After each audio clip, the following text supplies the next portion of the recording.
Shalom, friends. Here we are, just a few days before Rosh Hashanah. Many of us, for me, growing up, tend to think of this time of year a little bit scary. Yom Hadin, the Day of Judgment, is coming. Am I ready? I'm not ready, of course. Thinking back on the year, it could be a scary time. It could be a daunting time, sometimes even a little bit depressing.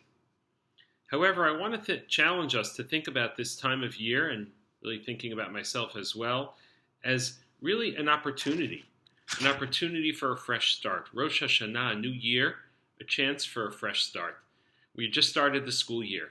Every child comes into school they love it, the new school supplies.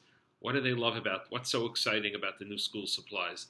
The notebook is fresh. The folder is crisp. It's a chance for a new beginning. The raggedy folder with the wire coming out from last year, we don't have that anymore. We're putting that away. We're buying a brand new notebook, a chance to open that first page. I'm going to take notes neatly this year. I'm going to be organized this year. It's going to be a great year ahead. A new year is a chance for a fresh start.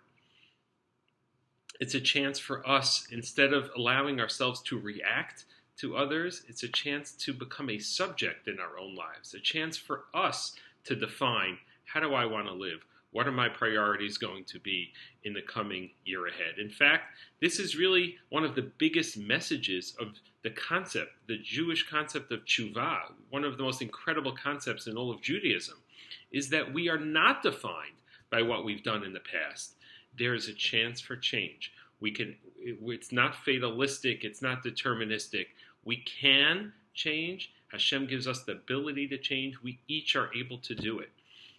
We are able to take a moment to reflect. We're able to make a decision to change, and it's in our hands to change what we want to do in the future. In fact, not only is this a more current concept, but this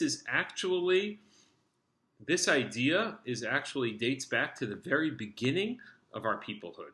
When we left Egypt, very excited, 49 days later to receive the Torah. We all know that soon after, 40 days later, the Jews were on the highest level, and all of a sudden, they worshipped the Egel.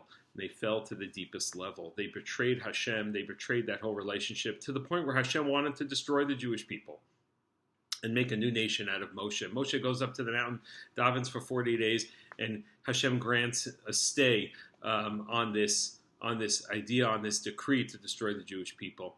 And then something curious happens. Moshe actually goes up once again for another 40 days on the mountain. Why? This time it's to receive the Torah again. And all the commentaries ask, why was it necessary for Moshe to receive the Torah again? He already received the Torah. He already studied the whole Torah. Okay, he broke the luchot. Maybe he needs a new set of luchot. But why did he need to go up for another 40 days on the mountain?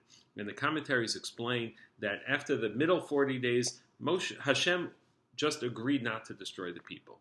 But the relationship was still broken.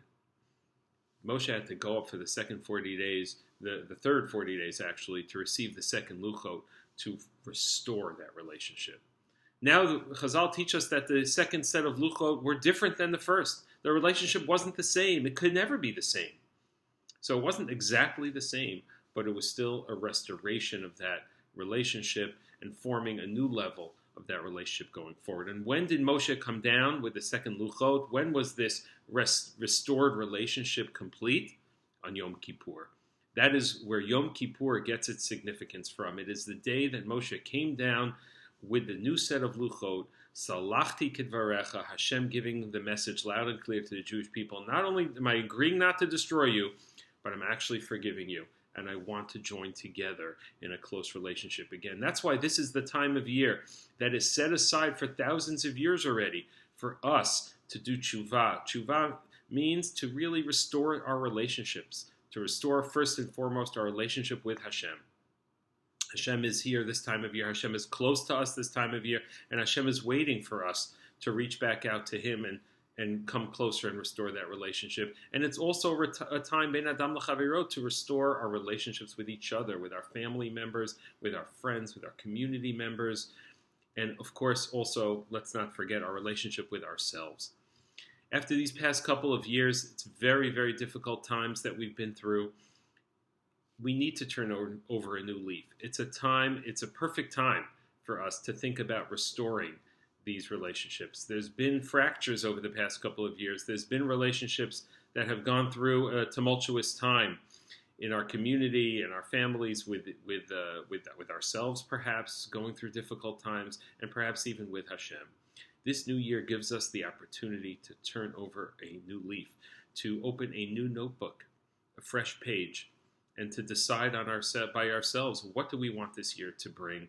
How do we want to show up this coming year? What do we want our relationships to be like?